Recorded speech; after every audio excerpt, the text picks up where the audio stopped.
很多人以为土耳其买房入籍就是花40万美元买套房子，剩下等护照就行。可真到审核那一步，不少家庭才发现自己买的房子根本不达标。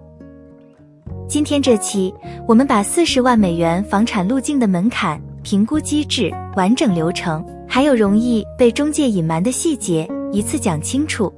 看完你会比大多数人更明白这条路怎么走。先说它是什么，这是2017年修订国籍法细则后开放的投资入籍通道。核心条件很明确，购买经官方评估不低于40万美元的房产，完成产权登记，并在产权证上加注3年，不得转让。本文写作时，40万美元是法定下限。满足条件后，主申请人可以同时为配偶和18岁以下子女申请国籍，一人投资，全家入籍。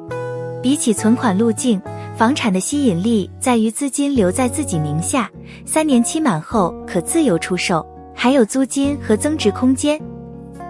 第一个最容易踩的坑就是40万美元怎么算。记住，门槛按官方评估价和央行结汇汇率认定，不是按你和卖家口头约定的价格。购房必须有一份符合资本市场委员会 SPK 标准的评估报告，合规价值以它为准。购房款通过银行汇入，由央行出具结汇凭证，官方再以评估价和结汇金额中较保守的口径来认定。所以我们建议预留缓冲，别卡在40万这条线上。汇率波动、评估偏差都可能让一套刚好40万的房子审核时不达标。这个门槛历史上从25万一路上调到40万，未来仍可能调整，确切数字请行动前与顾问确认。第二个关键是房子本身的资格，房产必须登记在卖方名下，产权清晰，没有抵押、查封或继承纠纷。同一套若3年限售期内已被前业主用于入籍，就不能再用。卖方不能是申请人本人、配偶或关联公司。付款也有硬规矩，必须由本人或配偶通过正规银行渠道支付，现金、抵账、加密货币都不被认可。可用的可以是住宅、商铺、写字楼，也能多套合并计算，只要评估总价达标，全部合规。接下来是完整流程，大致8步：进条选房、取得税号、开立银行账户、委托 SPK 评估、银行汇款、取得结汇凭证、土地局过户、加注3年限售、申请合规证明、办理居留并提交入籍申请，最后审批通过，全家拿国籍，申办护照。时间上，评估与过户约需数周，居留、递件、审批这一段，本文写作时通常约数月。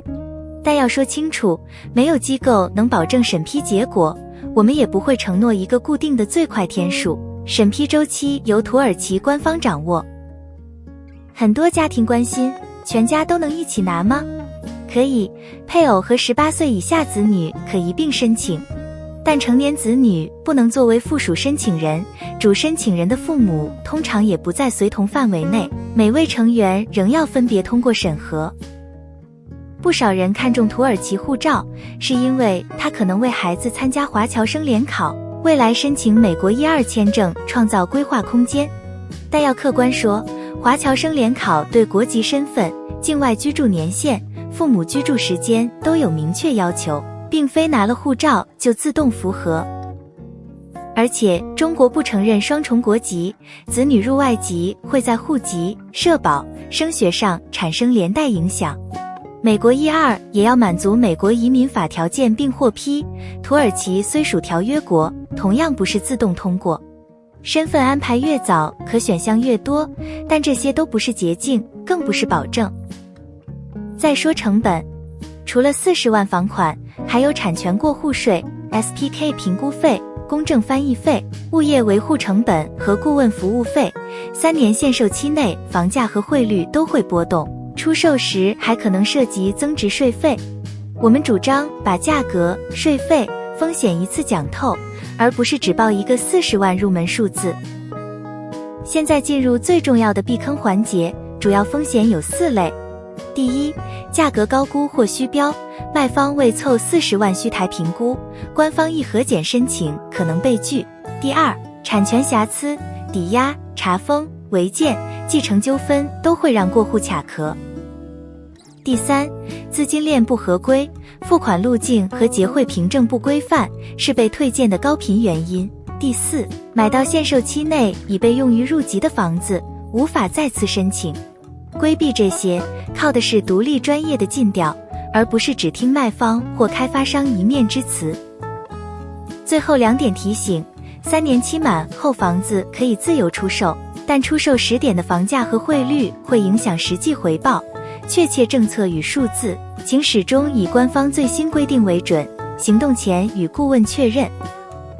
如果你正在考虑这条路径，欢迎先理清目标和预算，到主页了解更多，关注我，少走弯路。我们在伊斯坦布尔的全中文团队端到端陪同，不收开发商佣金，可以做独立尽调、复核评估、把控结汇，并在每个关键节点用中文向你书面汇报。